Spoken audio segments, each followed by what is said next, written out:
நான் உங்கள் கற்பகம் பேசுகிறேன். வெஸ்டீஜ் வியாபாரத்தில் கிரவுண்ட் டைரக்ட் பொசிஷனில் இருக்கேன். இன்றைக்கி வெஸ்டீஜ் வரத்துக்கு முன்னாடி நான் யார் அப்படின்னு பார்த்தோம்னா ஒரு பேசிக்கலி ஹவுஸ் ஒய்ஃப், 15 வருஷம் ஜாயின்ட் ஃபேமிலி, வீட்டை விட்டு வெளியே போக தெரியாது. ஆனால் வீட்டுக்கு வருமானம் வேணும். அதுக்காக நிறைய வேலைகள், அதாவது ஃபண்டு, சீட்டு, மகளிர் குழு ரன் பண்ணுறது நிறைய பண்ணி பார்த்தேன்.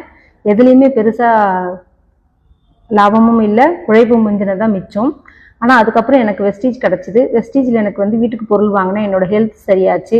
இதன் மூலயமா எனக்கு ஒரு வருமானம் வந்துச்சு. 139 ரூபாய் என்னோட முதல் வருமானம். அந்த வருமானத்தோடு சேர்த்து படிப்படியாக என்னோட வருமானம் 700, 800, 1000 மாறி இன்னைக்கு பார்த்தீங்கன்னா சராசரியாக என்னோட வருமானம் 1,60,000 வரைக்கும் வந்துகிட்டு இருக்கு. ஆனால் நான் படித்த படிப்பு 6வது தான். அந்த 6வதுக்கு பார்த்தீங்கன்னா வெளி உலகத்தில் என்ன வேலை இருக்குன்னு உங்களுக்கு நல்லாவே தெரியும். ஆனால் இன்னைக்கு அது மட்டும் இல்லை, இந்த வியாபாரம் மூலயமா இன்னைக்கு நிறைய வெளிநாட்டு பயணங்கள், ஒரு 15 நாடுகளுக்கு மேலே சுற்றி பார்த்துருக்கேன்.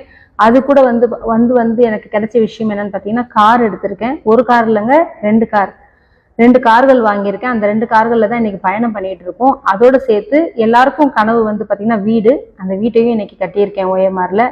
இந்த வாய்ப்பு உங்களுக்கும் காத்துக்கிட்டு இருக்கு. இதோட சேர்த்து நிறைய பெண்களுக்கு இன்னைக்கு பார்த்தீங்கன்னா வீட்டில இருந்தே சம்பாதிக்கக்கூடிய வாய்ப்பு என்ன இருக்குன்னு தேடிக்கிட்டு இருக்கீங்க. ஆனால் தேடுற அத்தனை பேருக்கும் வாய்ப்பு கிடைச்சிருச்சான்னு கேட்டால் தெரியல. ஆனால் இந்த வாய்ப்பு உங்களுக்கு ஒத்து போகிற வாய்ப்பு. எல்லாரும் வாங்க, சேர்ந்து பண்ணலாம், சேர்ந்து ஜெயிக்கலாம். Thank you all leaders.